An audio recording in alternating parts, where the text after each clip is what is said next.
요한복음 1장 29절부터 42절입니다. 오늘 본문의 배경이에입니다. 앞서 1장 19절부터 28절이 요한이 하는 일과 이유에 대해 설명했다면 오늘 말씀은 요한이 예수님이 누구신지에 대해 증언하는 것에 집중하고 있습니다. 현재 이 증언이 일어나는 시점은 예수님이 요한에게 침례를 받으신 이후입니다. 요한은 예수님을 세상 죄를 지고 가는 하나님의 어린 양, 성령으로 침례를 주시는 분, 하나님의 아들이라고 증언합니다. 이런 증언으로 인해 요한의 제자들은 예수님을 따라가 예수님의 제자가 됩니다. 29절부터 34절입니다. 요한의 증인사역. 다음날 요한은 예수께서 자기에게 오시는 것을 보고 말하였다. 보시오, 세상 죄를 지고 가는 하나님의 어린 양입니다. 내가 전에 말하기를 내 뒤에 한 분이 오실 터인데 그분은 나보다 먼저 계시기에 나보다 앞서신 분입니다 한 적이 있습니다. 그것은 이분을 두고 한 말입니다. 나도 이분을 알지 못하였습니다.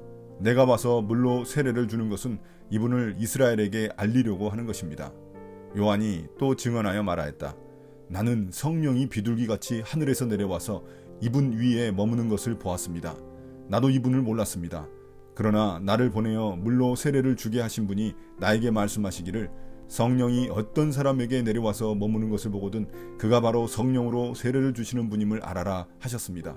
그런데 나는 그것을 보았습니다. 그래서 나는 이분이 하나님의 아들이라고 증언하였습니다. 앞서 종교 지도자들과 대화를 한 다음 날 예수님이 요한에게 다가옵니다. 이를 보고 요한은 다시 증언을 시작합니다.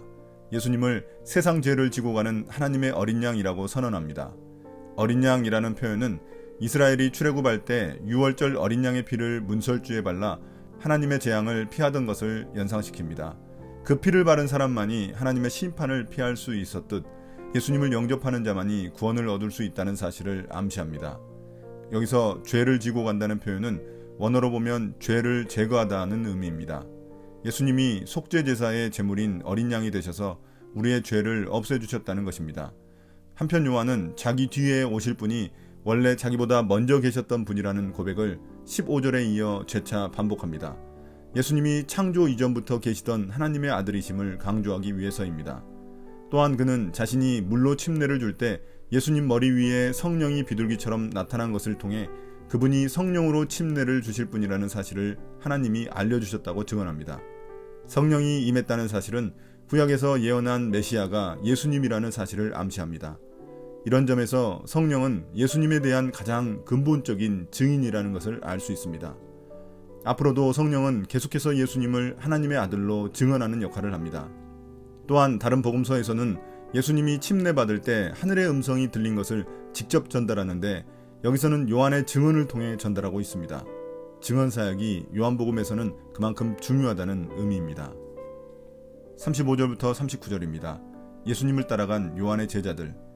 다음날 요한이 다시 자기 제자 두 사람과 같이 서 있다가 예수께서 지나가시는 것을 보고서 보아라, 하나님의 어린 양이다 하고 말하였다. 그 두 제자는 요한이 하는 말을 듣고 예수를 따라갔다. 예수께서 돌아서서 그들이 따라오는 것을 보시고 물으셨다. 너희는 무엇을 찾고 있느냐? 그들은 랍비님, 어디에 묵고 계십니까? 하고 말하였다. 랍비는 선생님이라는 말이다. 예수께서 그들에게 대답하셨다. 와서 보아라. 그들이 따라가서 예수께서 묵고 계시는 곳을 보고 그날을 그와 함께 지냈다. 때는 오후 4시쯤이었다. 이제 예수님의 제자들 이야기로 넘어갑니다. 어떻게 요한의 제자들이 예수님의 제자가 되었는지 소개합니다. 요한이 자기 제자들 두 사람과 함께 있다가 예수님을 보고 하나님의 어린 양이라고 증언하자 그 두 제자는 예수님을 따라갑니다. 하나님의 어린 양이라는 말에 예수님을 메시아로 인식했다는 의미입니다. 예수님은 자신을 따라오는 요한의 제자들에게 무엇을 찾느냐고 묻습니다. 이 질문은 그들에게 어떤 모습의 메시아를 기대하는지 알아보려는 그들의 동기와 진정성과 관련된 질문입니다.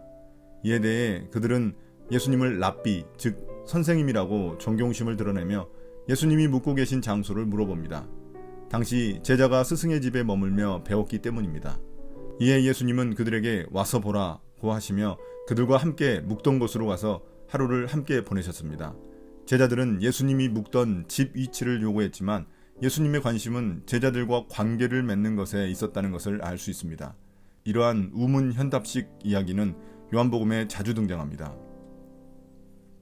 40절부터 42절입니다. 베드로를 전도한 안드레. 요한의 말을 듣고 예수를 따라간 두 사람 가운데 한 사람은 시몬 베드로와 형제간인 안드레였다. 이 사람은 먼저 자기 형 시몬을 만나서 말하였다. 우리가 메시아를 만났소. 메시아는 그리스도라는 말이다. 그런 다음에 시몬을 예수께로 데리고 왔다. 예수께서 그를 보시고 말씀하셨다. 너는 요한의 아들 시몬이로구나. 앞으로는 너를 게바라고 부르겠다. 게바는 베드로 곧 바위라는 말이다. 이제서야 예수님을 따라간 침례 요한의 제자가 누구인지 밝혀집니다. 한 명은 시몬 베드로의 형제인 안드레였습니다.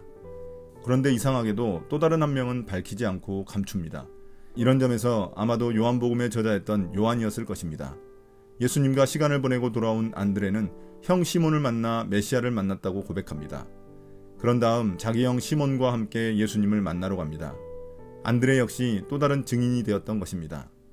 예수님은 처음 본 시몬의 이름을 곧바로 아셨고 그의 이름을 게바로 바꿔주십니다. 게바라는 이름은 앞으로 시몬 베드로가 어떤 사람이 될지 암시하고 있습니다. 예수님이 바꿔주신 이름은 바위를 뜻하며 아람어로는 게바이고 헬라어로는 베드로입니다. 그는 자신의 새로운 이름처럼 나중에 초대교회의 기반을 다지는 반석과 같은 인물이 됩니다. 오늘의 묵상 포인트입니다. 첫 번째, 예수님은 누구십니까? 예수님은 우리의 모든 죄를 짊어지고 죽으신 하나님의 어린 양이십니다. 자신을 따라온 제자에게 누구냐고 묻지 않으시고 무엇을 찾고 있느냐고 물으셨던 것은 그들의 잘못된 메시아 사상 때문입니다. 그들은 이스라엘을 구원할 강력한 메시아를 원했습니다. 그러나 예수님은 우리의 죄를 위해 십자가에서 죽으시는 메시아였습니다. 그럼 우리는 예수님에게서 과연 무엇을 찾고 있습니까? 두 번째, 나는 누구인가? 우리는 예수님의 제자들입니다. 침례 요한은 자신의 제자들이 예수님을 따라갔지만 서운해하지 않았습니다.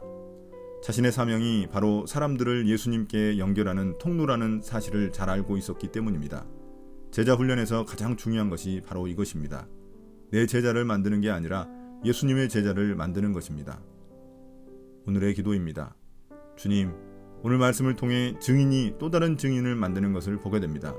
오늘 하루 나도 예수님을 전하는 증인이 되게 해주십시오. 내 주변 가까운 사람들에게 내 삶을 구원할 메시아를 만났다고 고백하게 해주십시오. 예수님 이름으로 기도드립니다. 아멘.